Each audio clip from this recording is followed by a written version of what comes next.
Assalamualaikum warahmatullahi wabarakatuh. Saya Sri Fani Ramasari dari kelas C Manajemen Sore. Saya di sini akan mempresentasikan tentang implementasi Pancasila sebagai dasar kehidupan bersama di Indonesia. Apa yang terjadi bila Pancasila tidak dirumuskan oleh I.R. Soekarno? Apa yang terjadi jika kita tidak menjalankan Pancasila sebagai landasan kita untuk kehidupan berbangsa dan bernegara? Pancasila pertama kali disebut dalam sidang pertama BPUPKI yang berlangsung pada tanggal 29 Mei hingga 1 Juni, tepatnya pada tanggal 1 Juni I.R. Soekarno memperkenalkan 5 sila yang terdiri dari kebangsaan Indonesia, internasionalisme dan perikemanusiaan, mufakat atau demokrasi, kesejahteraan sosial dan ketuhanan yang Maha Esa, maka lahirlah Pancasila. Meskipun saat Orde Baru sempat disalahgunakan, tetapi pada zaman sekarang Pancasila digunakan oleh masyarakat Indonesia sebagai landasan dalam kehidupan berbangsa dan bernegara. Masyarakat di Indonesia sadar bahwa Pancasila itu sangat penting. Mereka mengimplementasikan Pancasila dalam kehidupan sehari-hari. Sila pertama yaitu ketuhanan yang Maha Esa.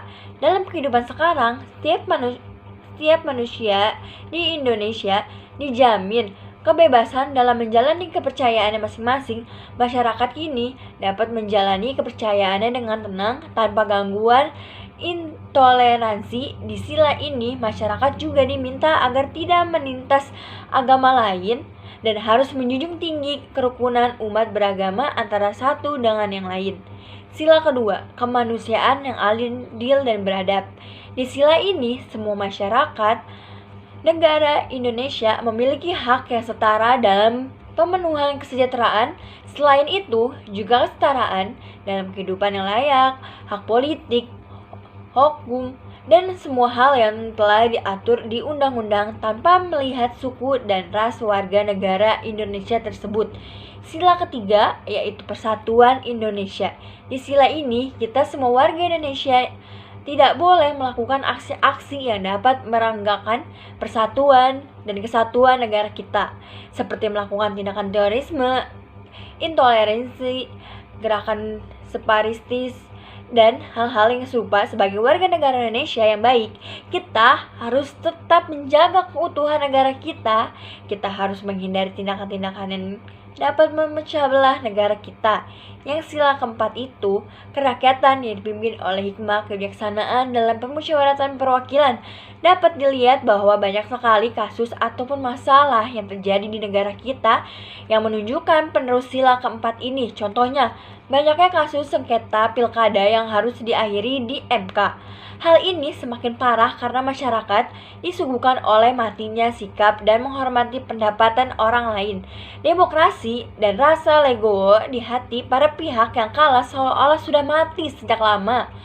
Sebagai warga negara yang baik, kita harus menghormati segala keputusan yang telah dirundingkan bersama. Meskipun kalah, kita harus lapang dada dalam menerima apapun hasilnya. Sila kelima itu ialah keadilan sosial bagi seluruh rakyat Indonesia. Di sila kelima ini dapat dilihat bahwa tujuan adalah agar seluruh warga negara Indonesia dapat kesejahteraan dan keadilan yang merata.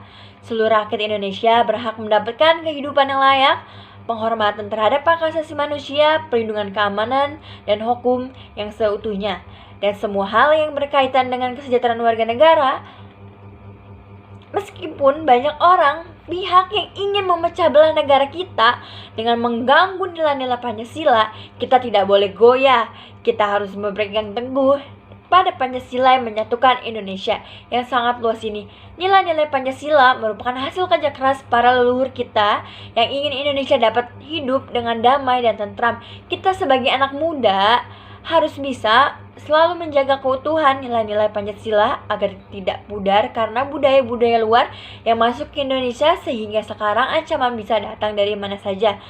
Bisa dari internet, paham tidak benar, atau yang lain-lain. Implementasi Pancasila sangatlah penting bagi kehidupan sehari-hari. Bila kita tidak dapat menerapkan Pancasila sebagai landasan dalam kehidupan bersama, maka dapat menimbulkan berbagai masalah yang dapat merugikan diri sendiri maupun orang lain.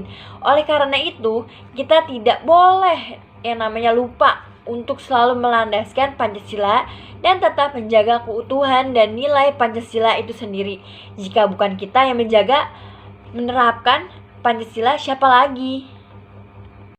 Sekian dari saya. Wassalamualaikum warahmatullahi wabarakatuh.